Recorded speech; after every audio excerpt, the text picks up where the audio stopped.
Chat, it's time. It's been a long time since we had one of these, but it is time for Overwatch retail patch news for March 10th, 2026. Yeah, or you could have went and got the patch notes from Polygon because they leaked early over there like they always do. Some media website always be leaking shit early and nothing ever happens to them. Feels good. Conquest event finale. Talon versus Overwatch. The battle continues. The event will conclude its final week on 3/16, and a global winner will be announced. Participate to earn the final week of rewards for either Overwatch or Talon, or both. Overwatch 2-player icons, 1 name card, common legendary loot box, or same thing for the Talon side. Whichever side wins by the end of the week will determine which Echo skin, Talon, or Overwatch all eligible players that week will receive. At the end of week 5, you might notice a few different ways the winner is made known. Keep an eye out. New arcade mode, whatever the this is, Sugaryu, Emery only, 4v4, are you ready to slay? Junkrat's Loot Hunt, Junkrat Loot Hunt is back, running from March 27th to 30th, earn loot boxes by completing challenges and lock as you play. Hero updates, this patch is lighter in scope as many adjustments for newer heroes were made earlier to support balanced performance since launch. The focus of this update is on Subroll tuning, addressing heroes that are out of line, and applying additional refinements to the newest heroes. Medic Subroll. Increased self-healing from 25 to 40. The medic subrole has been underperforming as its self-healing conversion was not impactful enough in combat. Its increase in self-healing will allow it to cut through in engagements. So what is this? This is like Mercy, Lifeweaver, Moira, I think, as well, if I'm not wrong. Kiri as well. Oh, Kiri is kind of crazy. That's good for Mercy because Mercy was just getting out damaged by Winston, which is funny, but that's a pretty significant buff. Bruiser Subroll now triggers below 50% health. The activation threshold for the Bruiser Subroll has been adjusted from critical health to just below 50% health. This change standardizes when the effect becomes active and increases the window when the Subroll is active. Oh my god. I wonder if Queen's going to become super strong with that. Holy shit. So you can be Speedy Hog, Speedy Malga, Speedy Queen, and Speedy Zarya. Initiator Subroll no longer triggers while at full health, and healing reduced from 75 to 60. Okay, I thought it was actually 50 healing. That's actually a little higher than I thought. The Initiator Subroll passive has been reduced in its effectiveness as it's been proving more healing than intended throughout matches, or providing more healing than intended through matches. Healing will no longer trigger while at full health to avoid starting the internal cooldown. Okay, so it's a little bit of a trade-off there. Queen isn't a bruiser? What are you talking about? Are you sure?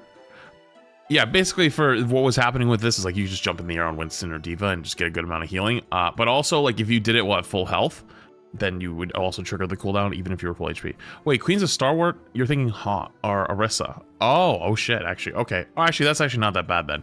Oh, wait, Orisa meta? No, that's probably not enough for the Orisa one. On to tank. Diva.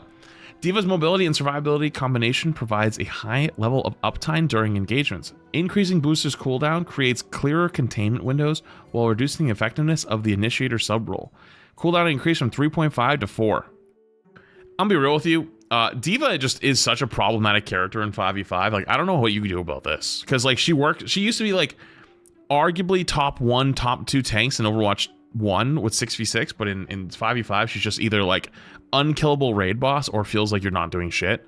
No in between.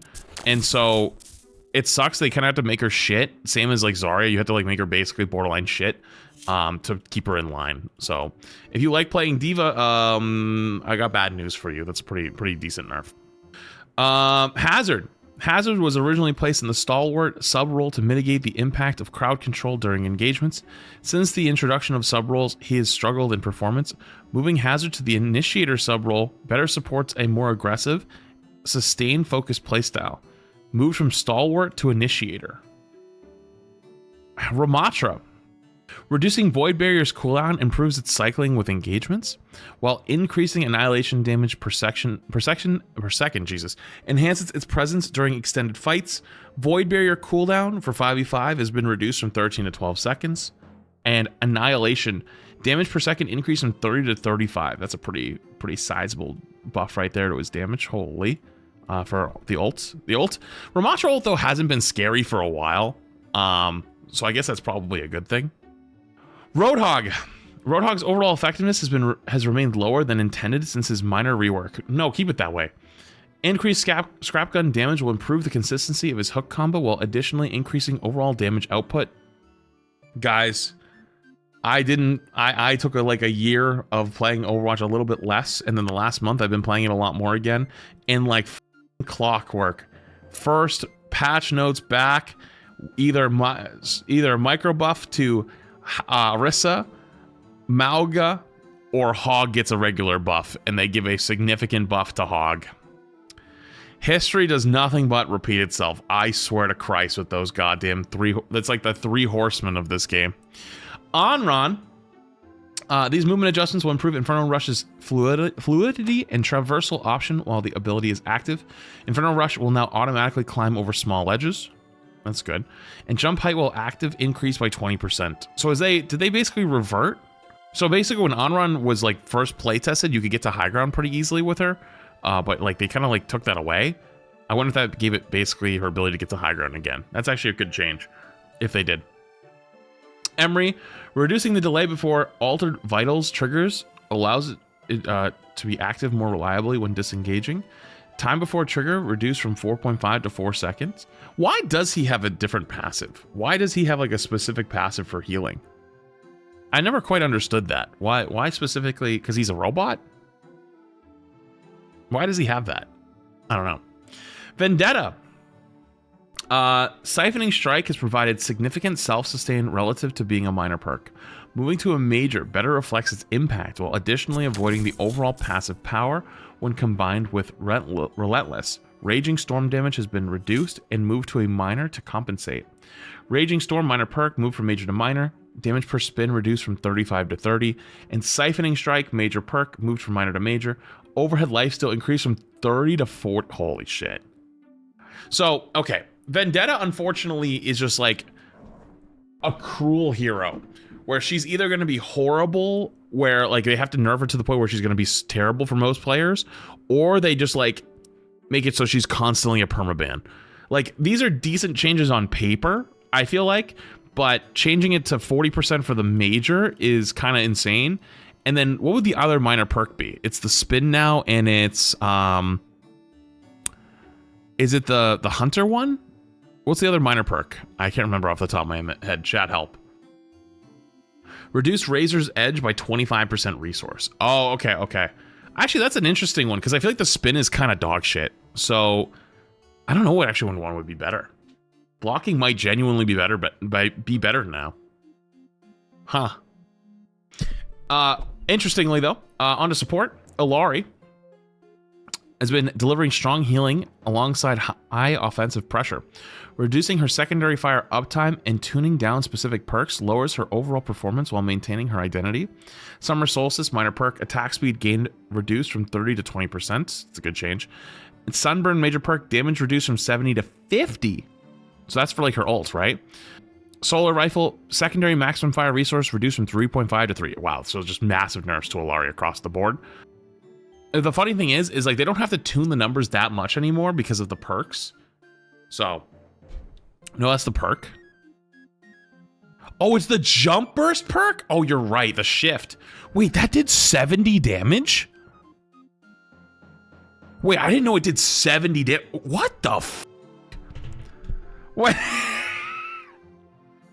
Dude, I felt like it hurt, but I didn't know it did that much. It sets people on fire? It sets people on fire and did 70 damage? That's actually juiced up. Holy shit. It was 95 damage with the base damage. Wait, so it's 70 damage over 3 seconds plus the base? Wait, that's disgusting. No wonder Illari felt so strong. I didn't even realize they buffed it that much. Holy shit. Jetpack Cat. Territorial has been removed due to high offensive potential with limited counterplay. Claws Out moves to a major perk with reduced cooldown due to its relative strength, while a new minor perk, Ulterior Motive, introduces an additional fuel recovery option to support healing-focused playstyles. So Territorial is removed. Claws Out major perk, reduced cooldown from 8 to 6 seconds. A new minor perk, 15% of biotic projectiles healing is converted into fuel. Call me crazy. That's a crazy perk.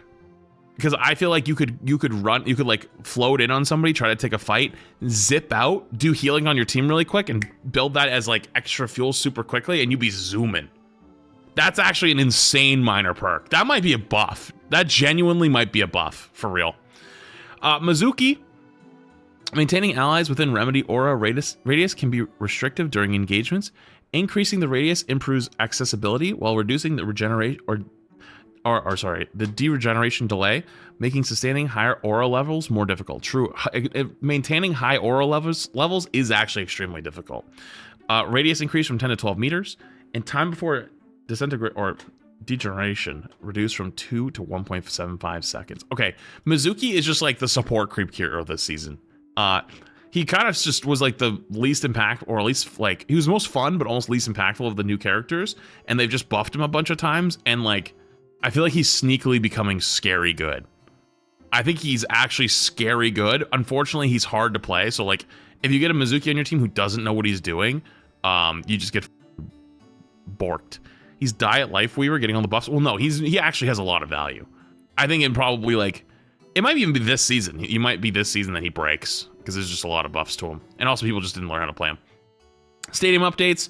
General stadium mod icon update. Hey everyone, let's talk general mods. The bread and butter of your stadium builds. What breaks a match, what defines heroes, and well, you get the drift. When Stadium launched last March, we knew eventually we'd like to update the designs of the general mods and make them look similar to the powers and heroes. When discussions for Season 1 of Overwatch began, we believed it would be the perfect time for the general mods a refresh, as the rest of the game was getting the same treatment. We wanted to create designs based on the mod name and color them based on stats. So just changing the look of them, not changing like how they feel.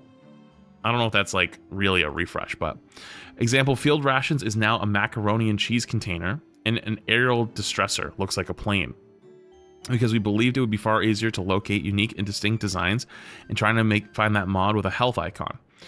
And we aimed high with these designs. We missed the mark and strayed away from what our core and design principles in accessibility and readability. We heard your feedback, thank you by the way, and have reverted the general mods back to rarity color with slightly brighter backgrounds so the icon art pops against it. Oh, I actually hadn't seen that they already did this. I haven't played any Stadium, to be honest. Additionally, in the coming months, we'll be performing color passes on the icon art to ensure that it maintains readability. Don't worry, the overall shape won't be changing, and we'll continue to monitor feedback from the community to see how we can ensure everyone's Stadium experience, especially in the armory, as smooth as possible. I think they're right for wanting to refresh Stadium, but I think doing art is like the wrong way to go. I think that the game mode itself just feels really bad when I played it last, and it's just like there is no more like fun goofiness to Stadium. It is a sweat fest. You have to play the meta build every single time or you lose.